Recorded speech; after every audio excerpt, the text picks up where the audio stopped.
networks. Barry, is there anyone likely to come up out of the shadow of Ngata? Do you think there will be a time when this will happen? I'm the wrong person to ask. It's Ngati Porou to decide that. And I think it's a good question to ask, though, because our attitude as filmmakers, there's a whole crew, right down to I shouldn't say, but production and sound and all that kind of thing was, well, in our day, we didn't know the answer to that, but let's create a context where Ngati Porou could speak. To answer the question, the trick would be to go back with the same attitude and just ask them how they are. Tēnā koe hoa. Kia ora, Michael.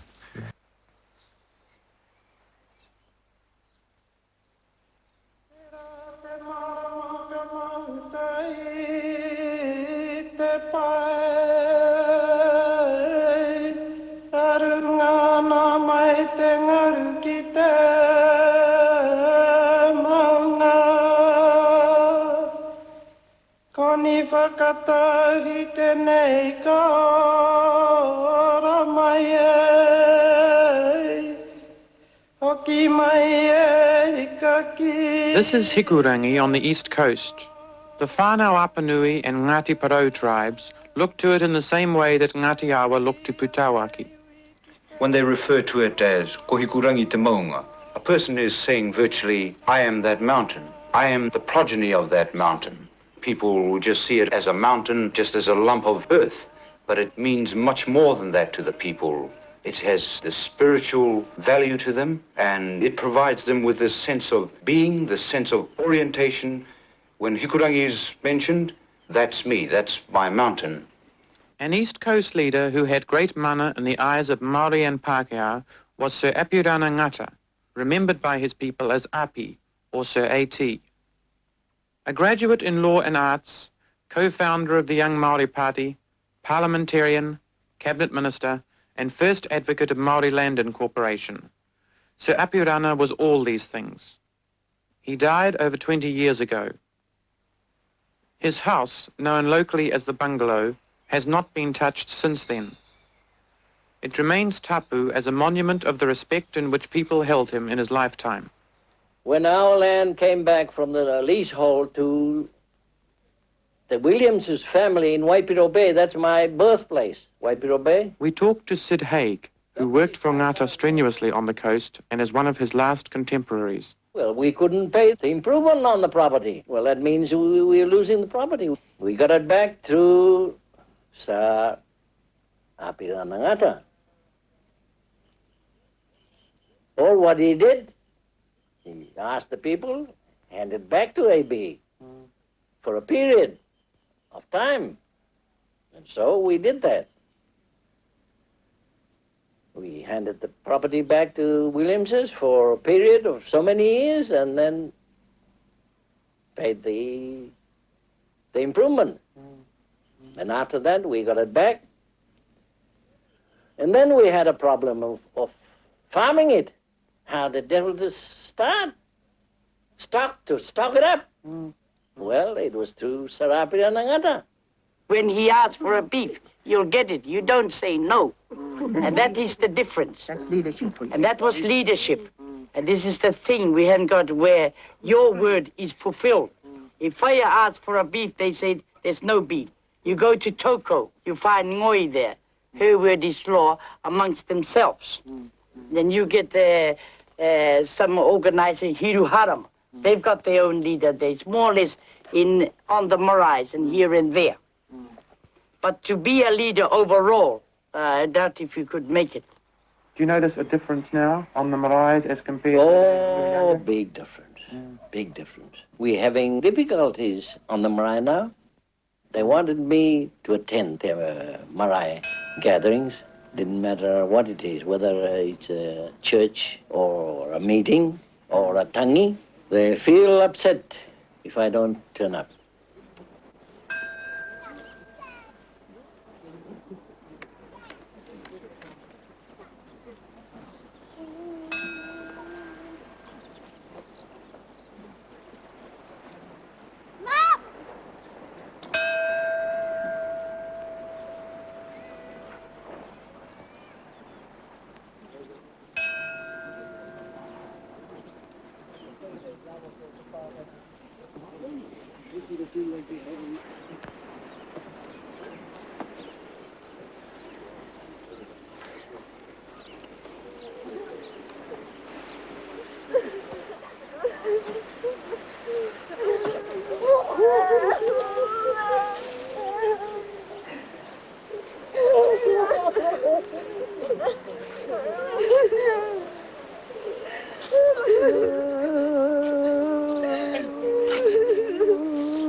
Te more hu koka haret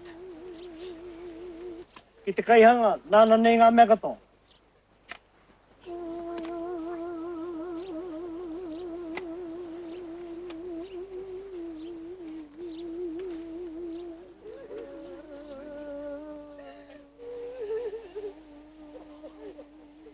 We hadn't got the elders as they did in front of the meeting house. But in those times, no one just dared to stand up. You had to have the qualifications. Now, well, myself, I got no qualifications. I just stand there to try and do what they did in those times. You had great orators then. Now, well.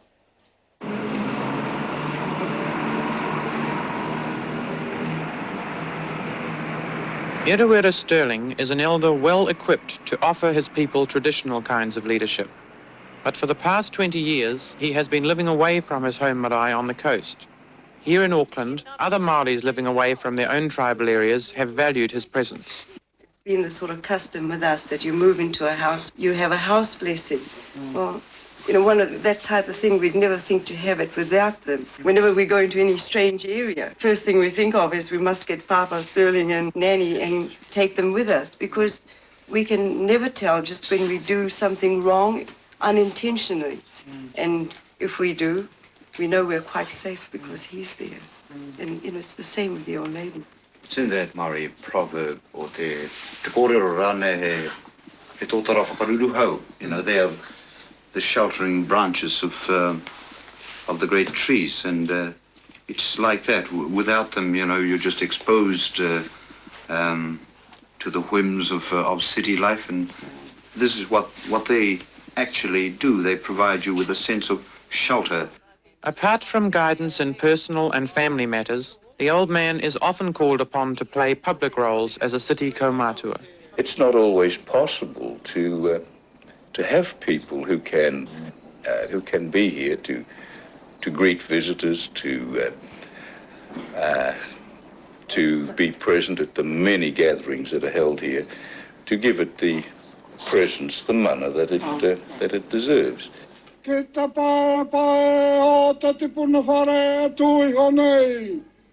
His presence has been here as an elder, as a chief, a man who can greet visitors, particularly discerning visitors, other Maori people who know very well how things ought to be done. Eruera Sterling received a rigorous grounding in Māori knowledge. He is one of the last people trained by Whare Wānanga, the old-style school of learning. When I grew up to be a young man, since I started to know, to listen to my grandparents talking, I hear nothing of their talk but Māori. Eruera has also been accomplished in Pākehā affairs. He worked closely with Sir Apirana in the implementation of Māori land policies. The importance of acquiring confidence in both worlds was emphasized by Ngata. He urged his people to be ambidextrous. Your Māori side is your right hand, he said. Pākehā education will be your left one. This allows you to have two hands. The Pākehā has only one. A generation after Ngata's death, this concept is being questioned. There are doubts about the sufficiency of Pākehā education and fears that it has extinguished the Māori side. The total history of our education system, of our total New Zealand life system, has been one of assimilating the Maori. Much more lately, the term was integrating the Maori. But it was all still very much a one-way kind of movement of making the Maori more like the Pākehā. I remember when I went to school, I really tried my hardest to be a Pākehā. I really did. So you go to a place like a Pākehā school and you really try hard to be like all the others, like a Pākehā. And it was not until years later that you realize that something's missing, you're not quite the full pound. Today there seems to be the developing attitude, and I think Maori attitudes itself has been more adamant in expressing the very, very real feelings that they have to retain and to foster much of his own cultural identity into the future. A Victoria University lecturer invited the Stirlings from Auckland to Wellington in an effort to inject more traditional Māori education into his course. The old man was to speak to students about his association with Ngata's work. At the university, they gave him a Marae-style welcome. Tui, tui, tui, tui, tui e wa, tui e ro te karongo te ko. When Pākehās understand that the Maori has got things that he wants to develop and to take into the future with him, then the Pākehā is much more tolerant, I think, of sitting back and starting to listen, starting to learn. Here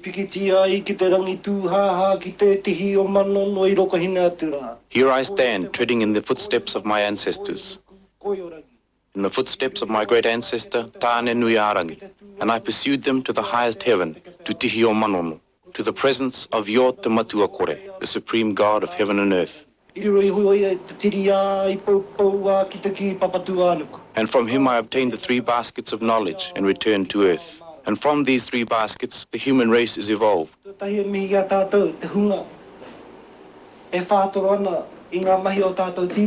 My first duty is to pay respects to those here who are pursuing the knowledge of our ancestors in the shelter of this building. By showing ourselves and showing our knowledge of Māoritanga to our old people, we've given them hope. There's no hanging back as there was. There's confidence. There's a joy of being Māori. I think this has been our big asset in being Māori. Not just the joy, but a pride to the extent of being arrogant. I notice a shake of disapproval coming from that corner. But,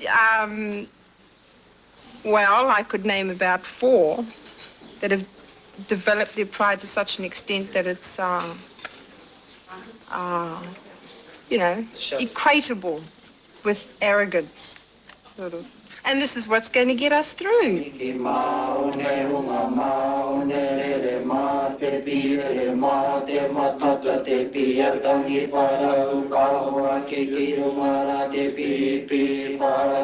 Well, they say to you, well, you've got this education now, who is it for? Is it just for yourself or is it for all of us? The people of Mangahania near Ruatoria asked Māoris who had graduated from universities to hold their annual conference on the Marae. Previously, it had been held in cities. The locals wanted an opportunity to express pride in their own scholars and to discuss community issues with them.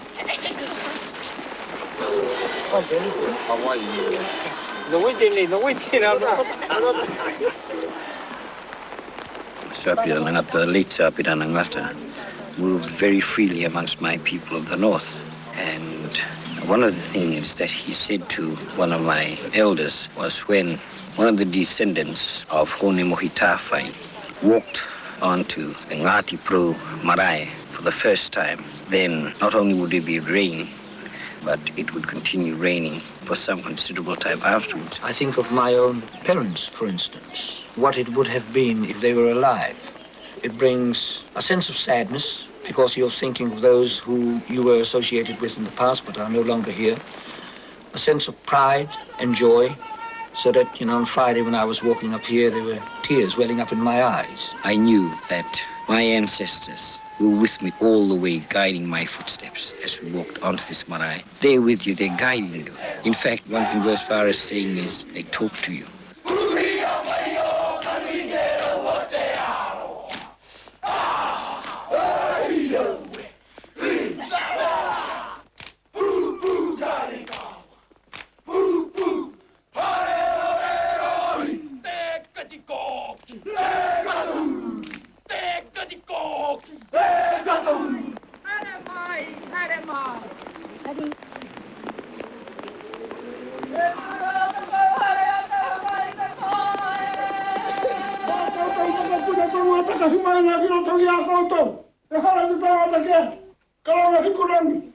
Hikurangi, pay your respects to our visitors.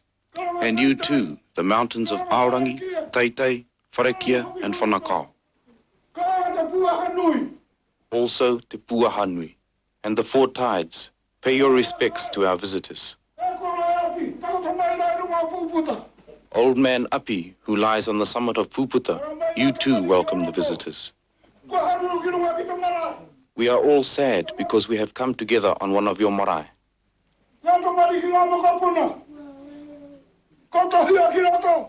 Your children and your grandchildren are looking for the treasures of our ancestors. This desire has gone to their innermost hearts, but you are no longer here to guide them. Indeed, you have gone, and with you, you have taken most of the knowledge.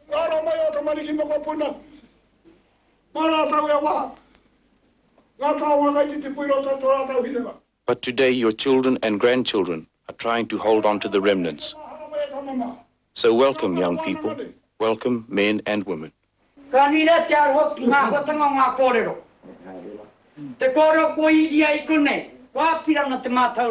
At this moment, I feel very sad about the saying that Apirana Ngata was the source of all knowledge in this area. But at the sight of you, my heart begins to beat with joy, because the saying that the old generation passes away to be replaced by a new one has come true. This ancestral house and the marae outside have welcomed us. You, our elders, have welcomed us. We who have graduated from the universities of the Pākehā.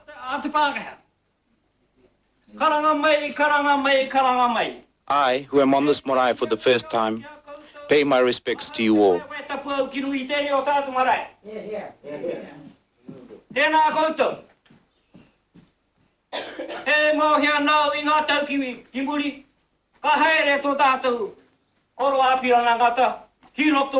In the past, I recall, our great leader Apirana Ngata traveled all over the country. At that time, he made this statement. Whakatere is the mountain. Whenua is the river. Hikurangi is the marae. Honemohitawhai is the man. Now, here am I, the grandson of Honemohitawhai, and again I pay my respects to you, the hosts.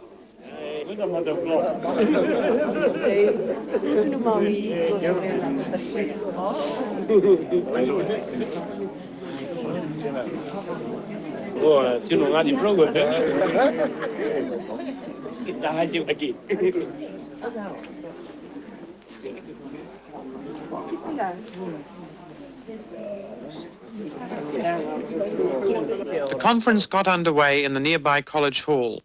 Education was a major theme.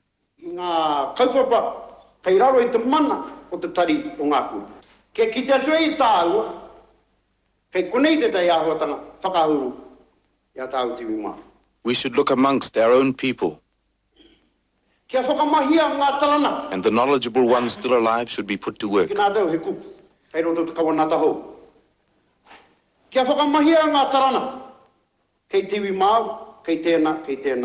Not so that an individual may earn a reputation for himself, but so that the people as a whole can benefit from his knowledge.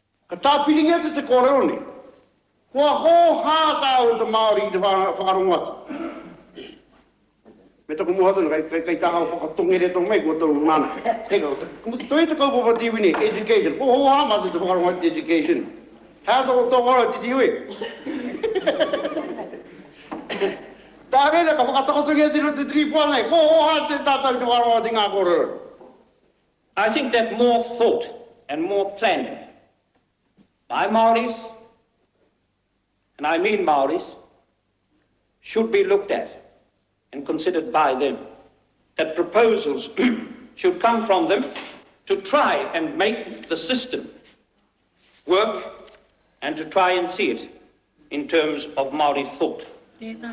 Between conference sessions, the graduates discussed local issues with their hosts and sought the advice of elders.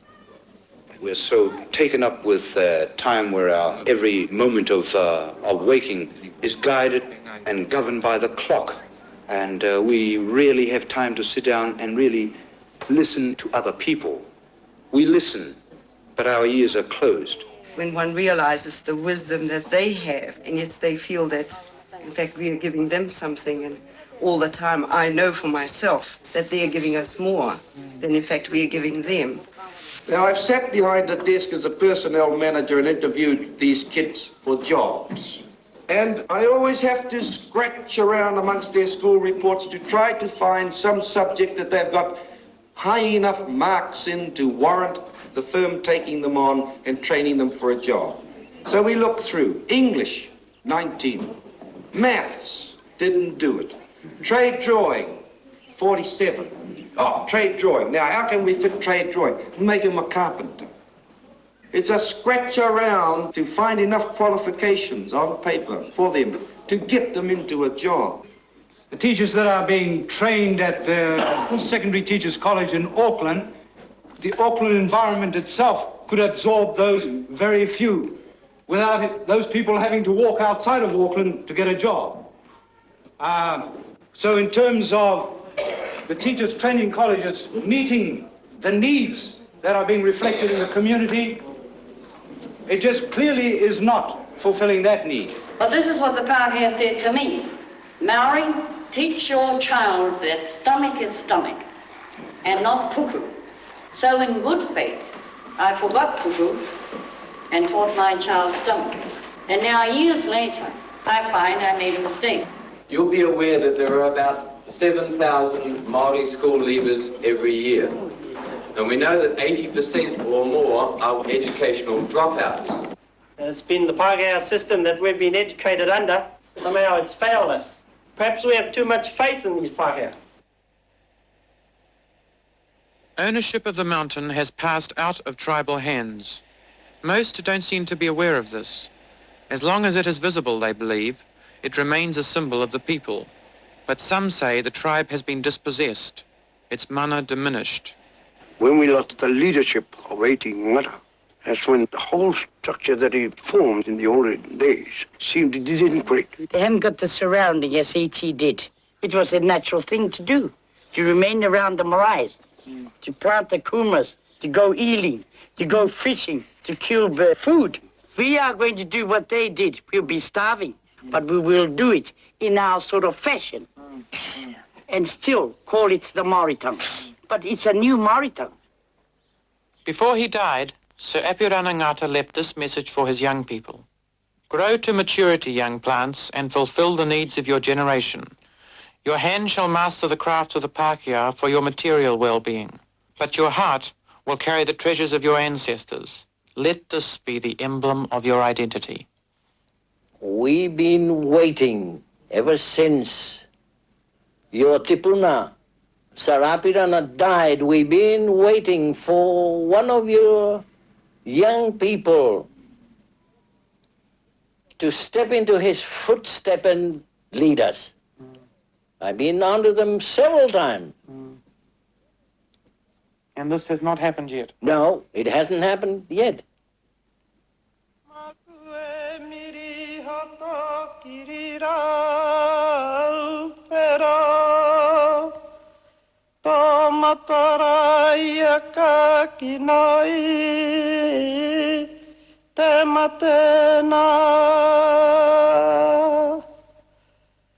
No kora te wira I te rangi e he wahirua na rarunga o ngā hiwi e ka reia nei ko te tohu o te mate ka pau te ki atu e au e